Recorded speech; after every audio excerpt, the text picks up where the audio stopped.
Aujourd'hui, en France, tu as 10 milliardaires, à peu près, hein, qui détiennent à peu près 95% des médias. Que ce soit papier, radio, télé, c'est les mêmes gars derrière.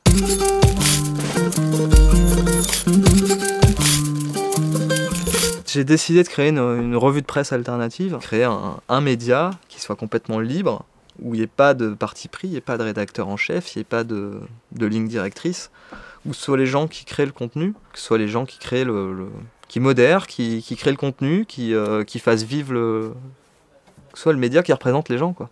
On n'en a pas aujourd'hui. J'ai un besoin de faire en sorte que les gens se récupèrent leur libre arbitre et se libèrent de tout ça, quoi. Le rôle que j'essaie d'avoir dans le changement, de me dire que j'ai un impact. Mon but, c'est d'essayer d'avoir le plus gros impact. Et ça devrait être le but de tout le monde, je pense, pour que les choses changent et reviennent sur des choses plus saines, quoi. Ça me scandalise. Déjà, à titre personnel, de me sentir manipulé, ça me rend fou. J'ai l'impression d'avoir aucun contrôle sur les choses. Et de constater que c'est la majorité des gens qui sont dans cette situation-là, ça me rend encore plus fou. Ce que je reproche principalement, c'est les partis pris, c'est les conflits d'intérêts. C'est Bouygues, c'est tous les grands riches là, qui ont racheté tous les médias. Mais pourquoi est-ce qu'une banque va acheter des médias ? C'est quoi l'intérêt ? C'est Groland, tu connais Groland ? Ils ont fait un épisode là sur la journée type d'un journaliste. Et je trouvais ça génial, c'est trop ça. Le mec, il arrive le matin au boulot, il planche sur un article et il parle de, je sais pas moi, une usine de chocolat qui utilisait des produits, ces machins, ces scandales, trucs, etc. Il sort son article, il va voir son index chef, il lui pond l'article, il lui donne l'article et l'autre il lui fait « Mais t'es complètement débile ou quoi ? Tu sais à qui elle appartient cette usine de chocolat ? Mais elle appartient à ton patron, tu peux pas écrire ça !» Bon, alors il retourne, il écrit un autre truc sur, je sais pas, un autre... Pareil. Et en fait, il se rend compte que tous les sujets dont il peut parler, ça appartient au même gars, quoi. Donc il sort un article sur la dernière relation sexuelle de Lady Gaga, et puis il est content, il rentre chez lui, quoi. Et voilà, c'est ça les médias aujourd'hui. Il y a que des conflits d'intérêts. Tu peux pas avoir une information libre aujourd'hui dans les médias officiels. Si le monde en est là aujourd'hui, c'est que les gens laissent faire. Et les gens laissent faire parce qu'ils savent pas. Donc il faut faire en sorte que les gens sachent. En mutualisant les idées, les efforts, le monde changera naturellement. L'étape pour arriver à ça, c'est d'informer les gens. C'est que les gens comprennent un peu, sortent de leur bulle, voient qu'il y a un problème. Parce qu'avant de comprendre le problème, il faut déjà être conscient qu'il y en a un. Mon but, c'est de découvrir des informations que je trouve essentielles et de faire en sorte qu'un maximum de gens puissent le savoir aussi, ces choses-là. Je constate avec le temps qu'il y a de plus en plus de gens qui s'intéressent à tous ces sujets-là. C'est hyper positif, quoi. Je pense qu'il y a déjà un vrai changement qui s'est fait. J'ai créé un blog, j'ai une page avec 87 000 membres, 10-15 000 membres parmi ces gens-là qui étaient assez actifs. Ça fait quand même du monde. Et tu te dis que toi, à ton petit niveau, là, tu postes un article, tu te dis, je l'ai posté il y a 2 semaines, il y a 3 stades de France qui sont allés le voir. Mon but, en fait, c'était de faire une sorte de revue de presse alternative. Les gens se noient, parce que c'est vrai qu'aujourd'hui, la presse alternative, il y en a. Il y a des milliers de sites qui parlent de tout. Alors, il y en a certains qui vont très loin, qui racontent n'importe quoi. Moi, je lis beaucoup d'articles, je vois beaucoup de vidéos, etc., sur pas mal de sujets qui m'intéressent.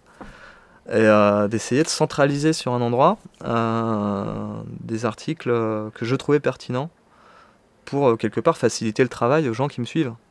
De ne pas être noyé dans la masse, c'est ce que j'essayais de faire. De proposer le résultat de mes recherches, en fait. Et comme j'y passe beaucoup de temps, d'essayer d'économiser ce temps aux gens, quoi. Je me suis dit, à mon niveau, la seule chose que je peux faire, c'est essayer d'informer, que ce soit les gens autour de moi, au bureau, la famille, etc. Alors j'ai saoulé tout le monde, hein. Pour Noël, j'offrais des DVD avec plein de vidéos, voilà, j'étais à fond. Et je trouvais que c'était un bien plus beau cadeau que d'aller dépenser du fric pour acheter une connerie, une babiole ou je sais pas quoi. Voilà. Et puis je me suis rendu compte que ça intéressait de plus en plus de gens et j'ai commencé à créer des pages sur Facebook, enfin une page en l'occurrence. J'ai commencé à publier en fait des articles que je trouvais intéressants. Je faisais une sorte de revue de presse en fait. Et il y a des gens qui me suivaient régulièrement et puis je recevais des messages de personnes qui me disaient qu'ils adoraient ce que je publiais, etc. J'ai même eu des gens qui me disaient que ça avait changé leur vie, etc. Enfin c'est génial, des gens que tu n'as jamais vus de ta vie qui viennent te remercier, t'envoyer des messages de soutien, des choses comme ça. C'est pas pour ça que je le faisais bien sûr, mais ça fait chaud au cœur quoi. Et ça a continué de me motiver à aller toujours plus loin et à partager un petit peu ce savoir, cette quête de savoir que moi j'avais. Ça me permettait de la partager mais à beaucoup de gens. Que ce soit sur Facebook ou même sur Twitter ou sur d'autres réseaux sociaux, etc. Bien sûr, il y a un parti pris. L'État, il a la main sur tout ça. Il y a encore pas longtemps, suite aux attentats du 13 novembre, l'État a décidé que c'était les sites qu'ils appellent conspirationnistes, les sites complotistes, qui étaient responsables du terrorisme. On sait pas trop comment, mais c'est... Voilà. Donc, les sites conspirationnistes et complotistes, au final, à leurs yeux, c'est tous les sites qui sont pas d'accord avec eux, quoi. Qui les critiquent. Voilà, c'est vite rangé dans une catégorie. Donc ils ont lancé la guéguerre contre tous ces sites-là. Et depuis le 13 novembre, sur Facebook, il y a 35 000 pages qui se sont fait fermer par l'État. Donc Facebook a reçu une directive. Quand ils reçoivent une demande de l'État, ils ferment, ils discutent pas, et puis hop, c'est fini. Si la personne derrière la page pose des questions ou quoi, machin, on ignore. Moi, je me suis fait fermer ma page depuis cette année. Je me la suis fait fermer début mars. J'avais 75 000 membres à peu près.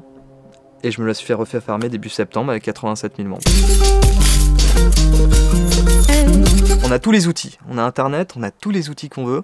On a Facebook, aujourd'hui, Internet, c'est un outil qui est en or. Alors oui, l'État, les riches, etc. font tout pour essayer de le restreindre.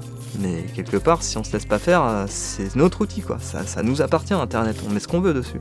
Il suffit juste de se lancer. It was a perfect night to break.